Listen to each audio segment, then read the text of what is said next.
Yo, what's up guys, it's Pat, and today we are reacting to a clip of a dating show I stumbled over on social media.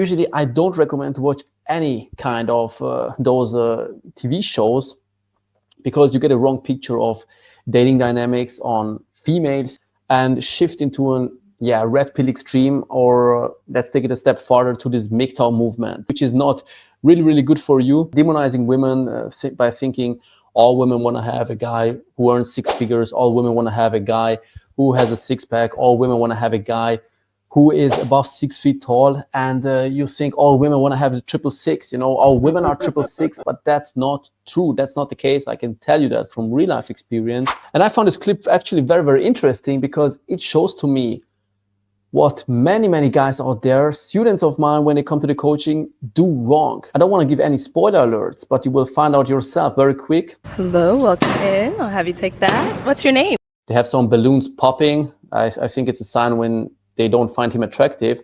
You're like the explosions already. He didn't even open his mouth. My name is Chandler. Chandler? Yes. Here is our Romeo. Chandler, how old are you? 28. You will get a better picture in a few seconds, but even before he even opened his mouth, there were like already explosions of balloons like an AK. Because as you can see, if you look like shit, they won't even give you the opportunity to open your mouth and game them. They reject you right away. So you cannot look like a hoodlum coming there and expect, oh, with game I can turn around 180 degrees, as this clip perfectly shows you. So there is much truth in the quote, clothes make the man, because they give others a first impression of who you might be. You know, how do you carry yourself? And if you carry yourself like shit, they probably think that your whole life is a mess. 28, and what do you do? I'm a fraud analyst. As you can see, like, those girls are dressed up for an occasion. Those girls dressed up for this dating show they're on.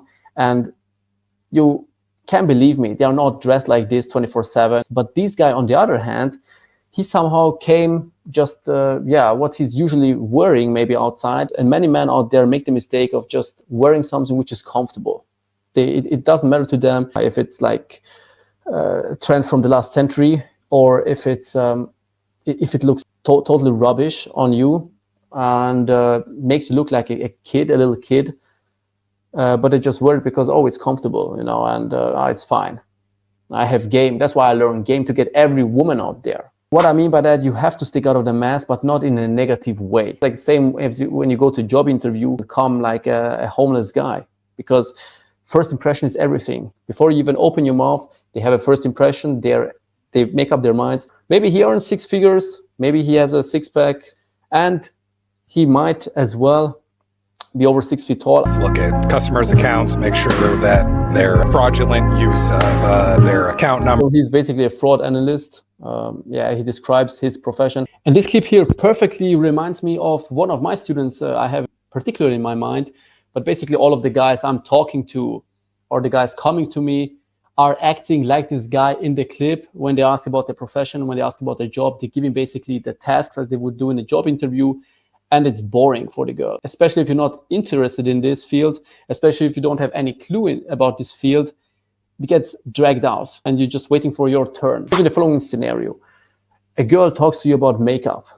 She's a makeup artist and starts to talk about her profession in a boring way, like what she's doing, etc., and you're about to falling asleep because you have no clue about makeup. It's not interesting for you. Actually, it's boring to you, and you're like, okay, when she's stopping finally.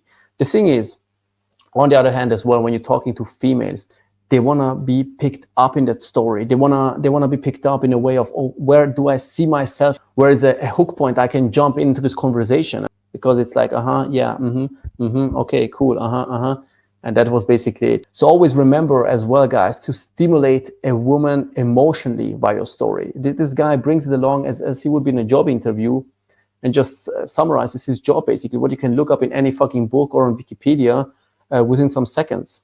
It's not about that. So my student was a full-time student of law and had a side job as a teacher, a part-time job, as a German teacher, a job center for disadvantaged families, disadvantaged people coming from all over the world. And every time when he was asked what he's doing, he just told them, oh, I'm a German teacher. Or when he was more motivated, sometimes it was like, oh, I'm a teacher. And that's it.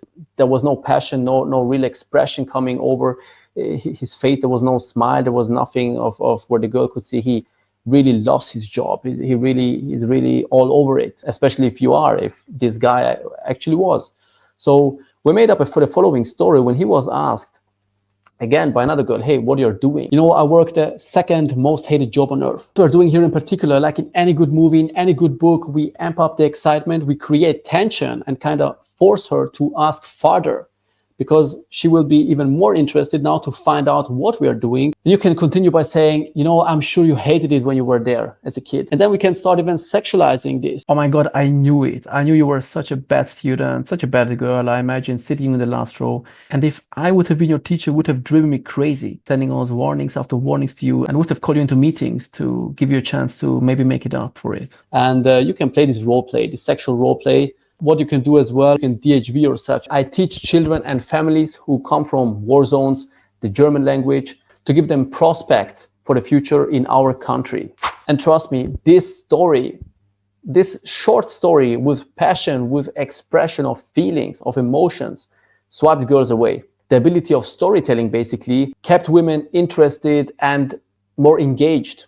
And let's say you're in the same situation as my student, you're studying something, and besides you have a work, then of course what is more appealing to a girl, especially to older girls who look for a guy who is some sort of financial stable, who stands with both feet in his life, then of course a job as a teacher is more appealing to her than saying, hey, I'm a student. Even if it's part-time, you know, you have to learn how to communicate things in a better way, how to decorate things. Let's say you're jobless, you're neither a student nor have a work. You won't say that you're jobless. You would say, I'm on the way finding myself. As girls would say as well, no girl I've ever met said I'm jobless. Or what you can say, for example, the job you're striving for, what is your goal in life, you know? And even if you don't have this job yet, girls reward the ambition. Girls reward a guy who is disciplined, who is ambitious, who has a goal in life and wants and does everything to achieve this goal. For example, you can say, hey, I want to become a criminal attorney. This is my passion I'm striving for, because since I was a little kid, I always watched those shows.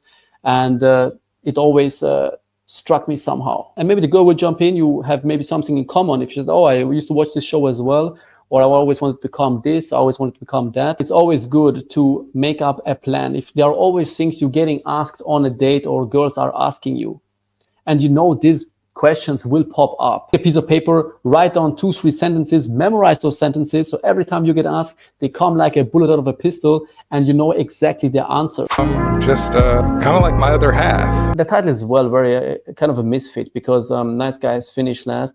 It's not really about that. It has nothing to do with being a nice guy, at least for now, you know. So it's a misfit. Again, what I was saying again, this shifts you into this hardcore red pill movement, to this MGTOW movement, which is not healthy for you guys. And those guys and you can see all over YouTube, like those guys, those red pillers sitting in their basements, they are not guys who are getting laid. They're not guys who are actually having anything to do with women out there. And yeah, it doesn't get you any farther, besides being maybe the next Elliot Rodgers. So don't listen to those guys, please.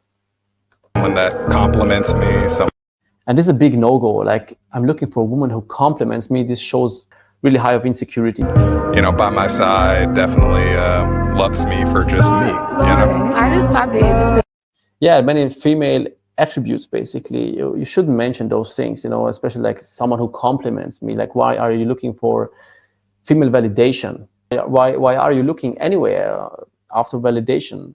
And this is a female trait. I don't like your outfit. That was Yeah, exactly what I mentioned. She doesn't like his outfit. I mean, he was dressed like he would like straight come after just smoking a joint or playing some computer games and just crush into a dating show. Oh, I was late actually. Oh, sorry, I have a show running in 10 minutes. I have to make it. And that's the way he looks like, actually. Kayla's someone that's your type. Yeah, actually, yeah, I like the braids. Very beautiful. Yeah, tattoos are cool. Thank you. She's definitely someone I would approach. 20.